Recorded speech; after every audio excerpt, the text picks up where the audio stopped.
two NBA superstars. Nash didn't shy away from the criticism, though. Let's take a listen. Well, I did skip the line, frankly. But at the same time, I think leading an NBA team for almost 2 decades is pretty unique. So while I haven't necessarily learned some of the skills that I'll definitely seek to understand and learn as far as the technical aspects of coaching, I was never far from that. I have benefited from white privilege. Our society has a lot of ground to make up. I'm not saying that this position was a factor as far as white privilege being a factor in this position. I think as white people, we have to understand that we are served a privilege and a benefit by the color of our skin in our communities. And we have a long way to go to find equality and social and racial justice. So, I hope that I'm a great ally to that cause. Marcellus, do you like Steve Nash's response to the critics of his Nets hire? Nope. No, I don't like his response. And I love Steve Nash. And it's interesting doing daily radio out here in Los Angeles for the Lakers station, ESPN LA. When I was a host there, had the opportunity to talk to Steve Nash a lot of times. And this is a guy who has a tremendous heart, and you could test for his character. Everyone could respect Steve Nash. Not just the person, but even the great player. We're talking about the 2-time MVP, Hall of Famer, and Steve Nash. But that response right there felt like a lot of pandering. And let me start here talking about why he felt he skipped the line. Steve Nash didn't skip the line, because I think right now, all of this is laced in a racial conversation and basically saying that he skipped the line, that he fast-forwarded and was allowed privileges in that process to get to the front of that line. He's misconstrued this situation. He didn't skip the line. He stood out in the line. And then they realized, hold on, Steve Nash is in line? Wait a minute, we got to take him out, just like they've done for other coaches before. And black coaches as well. 9 of the 16 head coaches with no previous coaching experience since 1980 were black. 56%, more than not, were black. And everyone wants to go to the next layer. Oh, they ain't go to good situations. Yeah, damn lie. 4 of those 9 black coaches went to teams that were in the playoffs the year prior. Jason Kidd. Let's talk about Doc Rivers, Isaiah Thomas, M.L. Carr. Isaiah even took over a team that Larry Bird had just taken to the NBA Finals. Just giving y'all facts, because my opinions will take you everywhere. The all-timer, though, let's go before 1980. Bill Russell. That's a good one. I mean, when did Bill Russell play? Was it a little easier or harder, a little more overt with the racial tension or not? What you think? The all-timer is him in 1966 and 1967, after the team had won 8 straight NBA Finals, Acho, under Red Auerbach. They say, here's your team. They give it to Bill Russell, a black man in the 60s.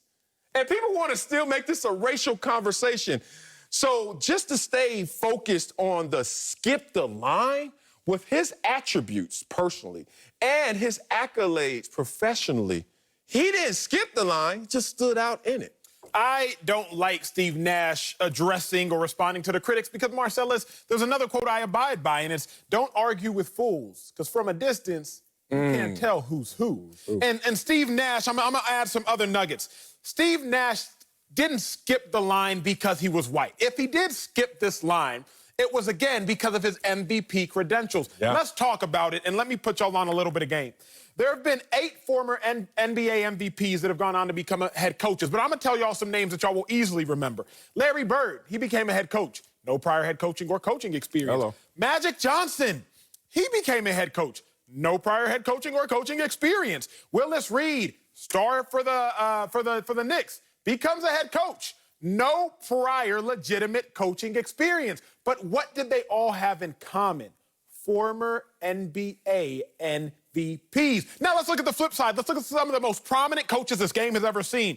Greg Popovich, he coaches for 21 seasons prior to taking over as head coach of the Spurs. Phil Jackson, he coaches for 10 seasons before taking over as head coach of the Bulls. And now the most recent coach to have several chips, obviously, Eric Spoelstra. He was with the Heat for 13 seasons before being named head coach. So what does this tell me?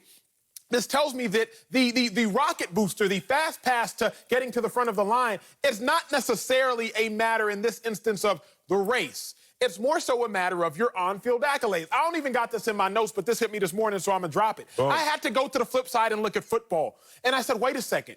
You have some coaches that are you have some players that become coaches very quickly, but then you have coaches that have to work themselves through the ranks. I look at Mike Vrabel. After he leaves, dominates for the Patriots, he becomes a head coach within 7 years of coaching. Coaches at Ohio State, becomes the defensive coordinator, becomes a coach. But then I look at Bill Belichick. He had to coach for 18 years before becoming a head coach. Okay, let me go to another guy.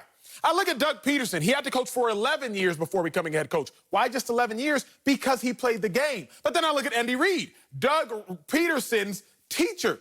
He had to coach for 18 years before becoming a head coach. And then Mike Tomlin, he had to coach for 19 years before becoming a head coach. So what is the limiting reactant? What is the contributing factor? It's playing the game, or in the basketball instance, it's playing the game at a high level. I don't have a problem with Steve Nash speaking his experience. I don't have a problem with him speaking from his heart, speaking to be an ally, speaking to say that white privilege, in his opinion, does in fact exist. You know my opinions. I've stated my opinions on that. But he didn't skip the line because he was white. And there's just so much empirical data, Marcellus, to back this up that I don't even like continuing this conversation and elevating it for the world to continue to put embers and let this fire burn. Because the fact of the matter is, if he skipped the line, he skipped the line because he is a two-time NBA MVP. Historically speaking, all former NBA MVPs skip the line. Period. It's period, but look, I do like elevating these conversations because people do learn from this. Media has a tremendous power and influence. No matter how you feel it affects you personally, maybe someone around you can be elevated in this intelligent conversation, so we must continue to do it.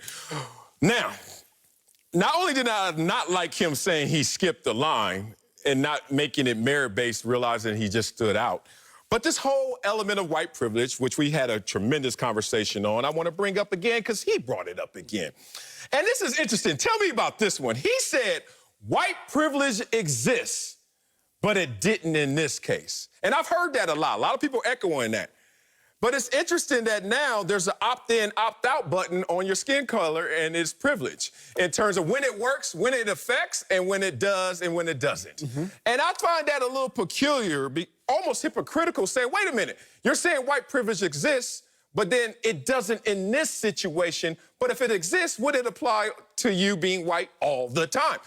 I push back on that. But what this is really showing me is that people know that there's a mob out there. There is a Twitterverse. There are people who are going to punch you if you don't come with what they want to hear, right?